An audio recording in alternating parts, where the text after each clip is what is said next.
আরজিকর কাণ্ডে আমরা দেখেছি 4 জনকে গ্রেফতার করেছে সিবিআই, কিন্তু তাদের আর্থিক দুর্নীতি মামলায় গ্রেফতার করেছে, এই বিষয়ে কোনো গ্রেফতার করা হয়নি। হ্যাঁ, এটাই তো একটা মানে আপনারা দারুণ একটা প্রশ্ন করলেন যে বিষয়ে সন্দীপকে অ্যারেস্ট করা হয়েছে দুর্নীতির, কিন্তু বক্তব্য হচ্ছে দুর্নীতির জন্য সন্দীপকে অ্যারেস্ট করা হয়েছে, কিন্তু যেটাকে কেন্দ্র করে সারা রাজ্য জুড়ে সারা ভারতবর্ষ জুড়ে যে প্রতিবাদের আওয়াজ উঠেছে সেই তদন্তটা কখন হবে?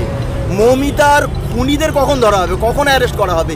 এ তো দুদিন পরে দেখা যাবে মানুষ এই ধর্ষণকে ভুলে গিয়ে ওই দুর্নীতি নিয়ে পড়ে থাকবে, মৌমিতার কথা আর কেউ মুখে আনবে না। এই জন্য মানুষকে বলবো, ওই সন্দীপকে অ্যারেস্ট করেছে, কিসের জন্য অ্যারেস্ট করেছে আমরা দেখতে যাব না। আমরা চাইবো মৌমিতাকে যারা ধর্ষণ করে খুন করেছে, তিলোত্তমাকে যারা খুন করেছে মানে ধর্ষণ করেছে, ওই আরজিকর কাণ্ডে যারা জড়িত আছে প্রকৃতপক্ষে তাদেরকে উপযুক্ত শাস্তি দিতে হবে, তাদেরকে মানুষের সামনে নিয়ে আসতে হবে, কারা আসল অপরাধী তাদেরকেই সামনে নিয়ে আসতে হবে, এটাই প্রকৃত বিচার হবে, তার আগে কিচ্ছু হবে না। এই যে আবু সিদ্দিক, এনারও তো 1 মাস পার হয়ে গেল, এনার মামলাটা কবে ন্যায় বিচার পাবে বলে মনে করছে? তো সরকার তো এটা চাচ্ছে, একটা খুন হবে, একটা ধর্ষণ হবে, তার মাঝখান থেকে আরও একজনের ধর্ষণ করা হবে, আরও একজন খুন হবে, ওটাকে চাপা দেওয়ার জন্য। মানে একটা কথা বলে না, একটা সত্যকে মিথ্যা প্রমাণ করতে গেলে আরও 100 মিথ্যা বলতে হয়, তো সেটাই সরকার করতে যাচ্ছে, একটাকে খুন করে দিচ্ছে, সেটাকে চাপা দিতে গিয়ে আরেকটা খুন হচ্ছে, আরেকটা ধর্ষণ হচ্ছে। এইভাবে সারা রাজ্য জুড়ে যেভাবে চলছে, আমরা যদি সচেতন না হই, ঐক্যবদ্ধ না হই, এই সরকারের বিরুদ্ধে যদি আমরা রুখে না দাঁড়াই, আমরা যদি কাঁধে কাঁধ মিলিয়ে যদি না কাজ করতে পারি, তাহলে কিন্তু আগামী দিনে এই দেশ, এই রাজ্যকে আমরা কোনোভাবে বাঁচাতে পারবো না। কারণ আমাদের এই ভারতটাকে এমন একটা জায়গায় নিয়ে গেছে, ইংরেজদের দিকে এরা টেনে নিয়ে যাচ্ছে। ইংরেজরা যেভাবে এই ভারতকে স্বাধীন করে মানে যেভাবে চালিয়েছে, সেইভাবে এই বিজেপি সরকার, এই নরেন্দ্র মোদী সরকার সেইভাবে চালাতে যাচ্ছে। কিন্তু এই ভারতবর্ষের মানুষ, অর্থাৎ আমরা এই ভারতবর্ষের মানুষ, আমরা দেশকে ভালোবাসি। আবার যদি নতুন করে এই দেশটাকে স্বাধীন করতে হয়, রক্তের বিনিময়ে, জীবনের বিনিময়ে যদি এই দেশকে স্বাধীন করতে হয়, আবারও কিন্তু আমরা স্বাধীন করতে রাজি আছি। কিন্তু এই সমস্ত অপরাধীদের কাছে, এই সমস্ত দেশদ্রোহীদের কাছে আমরা কখনো মাথা নত করব না। এটা যেন বিজেপি সরকার এবং এই রাজ্যের তৃণমূল সরকার মমতা ব্যানার্জিকে যেন মাথা থাকে এই ব্যাপারটা। আমরা গতকাল দেখলাম স্টুডেন্ট ফান্ডের তরফ থেকে একটা এসপি অভিযানে গিয়েছিল, সেখানে দেখলাম পুলিশের একদম বেধড়ক মার, কি বলবেন?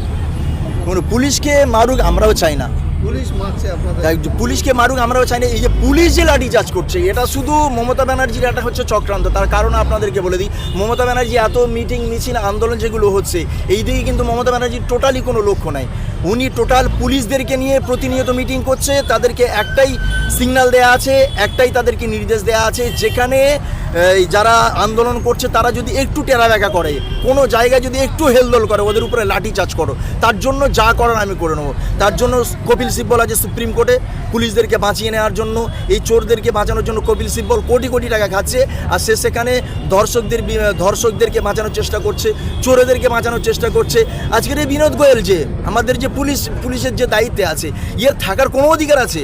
আমার তো মনে হচ্ছে বিক্ষোভতে এমনি আমাদের যা পরিস্থিতি ভারতবর্ষের তথা এই রাজ্যের যা পরিস্থিতি আছে, আমাদের মনে হচ্ছে আর বাড়ি যাওয়া হবে না।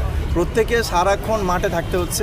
আজকে এখানে ধর্ষণ হচ্ছে, ওখানে পিটিয়ে মারা হচ্ছে, বিভিন্ন দিক দিয়ে মানুষ একটা পেরেশানের মধ্যে আছে। সরকার এটাই চাচ্ছে যে মানুষকে আমরা বিভ্রান্তির মধ্যে রেখে দেবো, পেরেশানের মধ্যে রেখে দেবো, তার মধ্য দিয়ে আমরা দেশটাকে লুটবো, এই চিন্তা ভাবনা করেছে। এবার তার সঙ্গে সঙ্গে বলি, কেন্দ্র সরকার কিছুদিন আগে বিল পেশ করেছিল লোকসভাতে, সেটাকে আইনে তৈরি করেছিল, যেটা হচ্ছে এই গণপিটুনি থেকে আরম্ভ করে বিভিন্ন যে আইনটা তৈরি করেছে, তাতে আলটিমেট লাভটা কী হচ্ছে? কিচ্ছু লাভ হবে না। যতক্ষণ না পর্যন্ত সরকার সচেতন হবে, যতক্ষণ না সরকারের প্রশাসন সচেতন হবে, ততক্ষণ না পর্যন্ত আইন যাই করুক না কেন, সে আইনে বাস্তবে রূপটা দেবে কে? প্রশাসন। তাহলে প্রশাসন যদি সেই জায়গায় সঠিকভাবে কাজ না করে, তাহলে তো এই আইনটা তৈরি করাও বেকার হয়ে যাবে। কারণ হচ্ছে আজকে যেমন বিধানসভায় একটা আইন আসলো, যেটা হচ্ছে ধর্ষকদের, যারা ধর্ষণ করবে তাদের আইন কি, তাদের শাস্তি কী আছে, তাহলে সব ঠিক আছে, কিন্তু আইনটা প্রযোজ্য হবে, মানুষের উপর লাগু কবে হবে এবং কীভাবে হবে, এটা তো সঠিকভাবে আমাদেরকে নিতে হবে। যার জন্য সরকার, কেন্দ্র এবং রাজ্য দুজনে মিলে যেভাবে রাজনীতিটা সারা দেশ জুড়ে করছে, তাতে করে আলটিমেট আমাদেরকে এই রাস্তায় বসিয়ে রেখে রাজ্য এবং কেন্দ্র দুজনে মিলে আমাদের দেশ এবং রাজ্যকে লোটার চেষ্টা করছে। এর থেকে সাধারণ জনগণকে বলবো, আমরা সকলে সচেতন হই, আমরা আন্দোলন যেমন করবো, আমরা আমাদের অধিকার আমরা যেমন বুঝে নেব, তার সঙ্গে সঙ্গে আমাদেরকে বুঝে নিতে হবে যাদের নেতৃত্বে সারা দেশ জুড়ে, সারা রাজ্য জুড়ে যে অরাজকতা তৈরি হচ্ছে, এই অরাজকতাটা বন্ধ করতে গেলে কে? এই কেন্দ্র এবং রাজ্যকে দুটোকেই উৎখাত করে দিতে হবে, তবে এই রাজ্য শান্তি থাকবে না। অথচ আমাদের সবসময় রাস্তায় বসে থাকতে হবে, আলটিমেট আমাদের কিচ্ছু পাবো না। আমরা দেখেছি বিজেপি অন্য কিছু আর্টিকাল বড় অন্য কিছু নিয়ে তারা পথে নেমেছেন, কিন্তু এই বিষয়ে একটাও তারা বাক্য খরচা করছে না। বাক্য খরচা করবে কি করে? এখন ওদের তো ঘাড়ে চলে যাবে এই ব্যাপারটা নিয়ে। এখন আমাদের ভারতবর্ষে এই যে মাংস যে রপ্তানি, এই যে ব্যাপারগুলো, এটা বিদেশে চলে যাচ্ছে, এক্সপোর্ট ইম্পোর্ট হচ্ছে এগুলো, কিন্তু দেখা যাচ্ছে সেখানে এই মাংসর কেন্দ্র করে কাউকে পিটিয়ে মেরে দিচ্ছে। তো বিজেপি এ বিষয়ে কথা বলবে না। যখন উত্তরপ্রদেশে ধর্ষণ হয় সেই নিয়ে বিজেপি মাঠে নামতে দেখিনি আমরা, মণিপুরে যখন ধর্ষণ হয় সেখানেও সেই বিষয় নিয়ে এখানকার বিজেপিদের রাস্তা নামতে দেখিনি। আরজি কর নিয়ে বিশাল চেঁচামেচি করছে, বিজেপির মুখে এই আরজি কর নিয়ে মানায় না চেঁচামেচিটা, কারণ নিজেদের জায়গাটা আগে ঠিক করতে হবে, নিজেদের অবস্থানটা ঠিক করতে হবে যে আমাদের পাটা কোথায় আছে, তারপরে অন্যর দিকে আঙুল তুলতে হবে। যদিও আমরা রাজ্য সরকারের মমতা ব্যানার্জির বিরুদ্ধে আছি, বর্তমানে রাজনৈতিক প্রতিদ্বন্দ্বী থাকবে, সেই জায়গায় দাঁড়িয়ে যে অরাজকতা তৈরি করছে বিজেপি সারা ভারতবর্ষ জুড়ে, এটা তো কোনোভাবে মেনে নেওয়া যায় না। এই গোহত্যার নাম করে মানুষ পিটিয়ে খুন করা, বিভিন্ন দিক দিয়ে একটা এই দলিত আদিবাসী, শুধু মুসলিম নয়, দলিত আদিবাসী থেকে আরম্ভ করে নিম্ন বর্ণের মানুষদেরকে এই বিজেপিরা টোটাল এই ভারতবর্ষে থাকতে দেবে না। যদি আমরা সচেতন না হই, হিন্দু মুসলিম দলিত আদিবাসী আমরা সকলে যা আছি, আমাদের কাঁধে কাঁধ মিলিয়ে ঐক্যবদ্ধ হয়ে এই বিজেপির বিরুদ্ধে আমাদের লড়াই করতে হবে।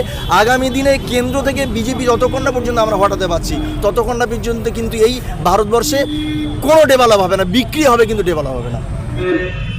মধ্যমণি এবং আমাদের আজকের এই অবস্থান বিক্ষোভ গান্ধী মূর্তির পাদদেশে ইন্ডিয়ান সেকুলার ফ্রন্টের চেয়ারম্যানের নির্দেশে আজকে সেই আমাদের দলের চেয়ারম্যান এবং ভাঙড় বিধানসভার বিধায়ক আমার ভাইজান জানার আগে বক্তব্য রাখবেন আমাদের অ্যাডভোকেট শাহাদত ভাইকে কিছু বলার জন্য অনুরোধ করি।